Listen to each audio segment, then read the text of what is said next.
Thomas Osborne Davis was an Irish writer who was the chief organiser of the Young Ireland movement.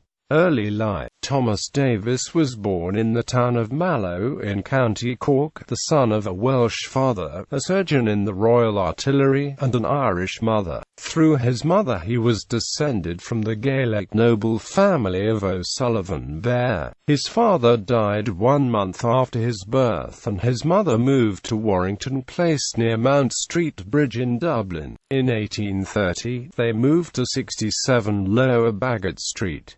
He attended school in Lower Mount Street before studying in Trinity College, Dublin. He graduated in law and received an arts degree in 1836, before being called to the Irish bar in 1838. Writings. To a large extent, Davis created the culture of modern Irish nationalism. Formerly it was based on the Republicans of the 1790s and on the Catholic emancipation movement of Daniel O'Connell in the 1820s-30s, that had little in common with each other except for separatism from Britain. Davis aimed to create a common and more inclusive base for the future. He established the Nation newspaper with Charles Gavan Duffy and John Blake Dillon. He wrote some stirring nationalistic ballads, originally contributed to the Nation, and afterwards republished as Spirit of the Nation, as well as a memoir of Curran, the Irish lawyer and orator, prefixed to an edition of his speeches, and a history of King James II's Parliament of 1689, and he had formed many literary plans which were unfinished by his early death. He was a Protestant but preached unity between Catholics and Protestants. To Davis, it was not blood that made a person Irish, but the willingness to be part of the Irish nation. Although the Saxon and Dane were, Davis asserted, objects of unpopularity, the descendants would be Irish if they simply allowed themselves to be. He was to the fore of Irish nationalist thinking, and it has been noted by later nationalist notables, such as Patrick Pearse, that while Wolfe Tone laid out the basic premise that Ireland as a nation must be free, Davis was the one who built this idea up, promoting the Irish identity. He is the author of the famous Irish rebel songs The West's Awake and A Nation Once Again.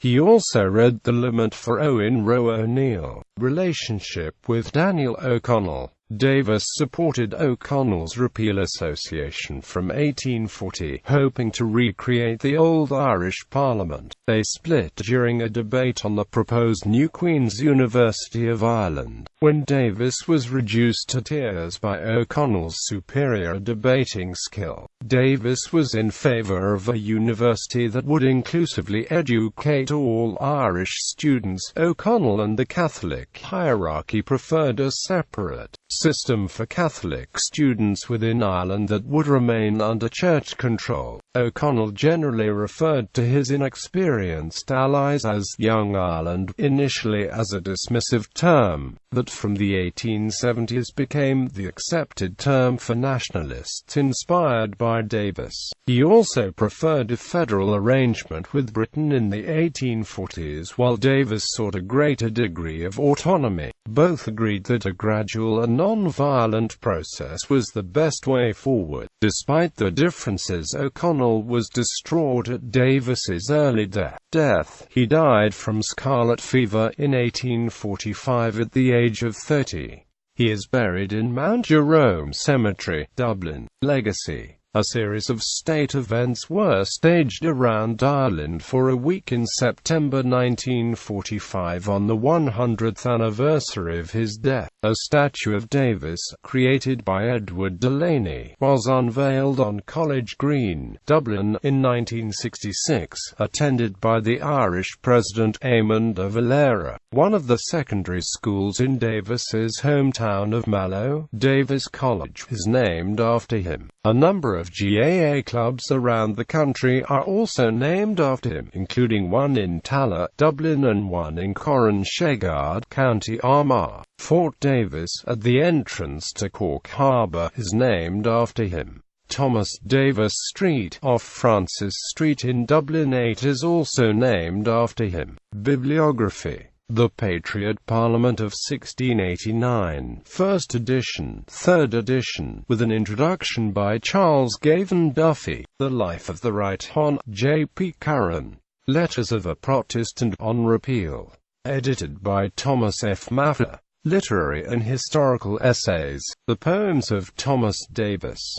Additional reading. Munster Outrages, written by Davis, first published in The Nation. The Politics of Irish Literature, from Thomas Davis to W. B. Yeats, Malcolm Brown, Allen and Amp, Unwin, 1973. John Mitchell, A Cause Too Many, Aidan Hegarty, Camden Press. Thomas Davis, The Thinker and Teacher, Arthur Griffith, M.H. Gillen Amp, Son, 1922. Brigadier General Thomas Francis Maffer. His political and military career. Captain W. F. Lyons, Burns Oates and Amp, Washbourne Limited, 1869. Young Ireland in 1848. Dennis Gwynn, Cork University Press, 1949.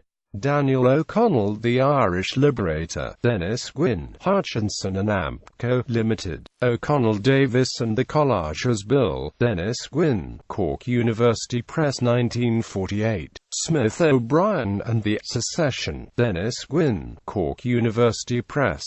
Matter of the Sword, edited by Arthur Griffith, M.H. Gill and Amp, Son, Limited, 1916. Young Irelander Abroad, The Diary of Charles Hart, edited by Brendan O'Cathawar, University Press.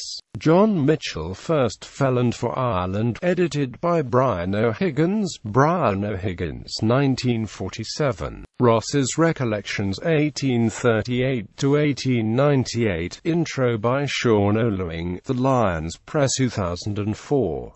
Labour in Ireland, James Connolly, Fleet Street, 1910. A Reconquest of Ireland, James Connolly, Fleet Street, 1915.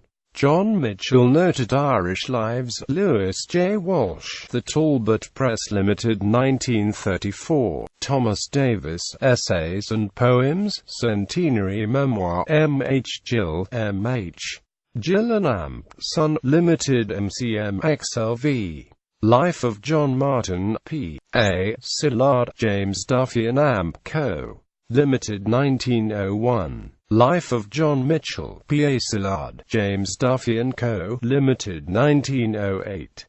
John Mitchell, P. S. O'Hegarty, Maunsell and Amp Company Limited, 1917.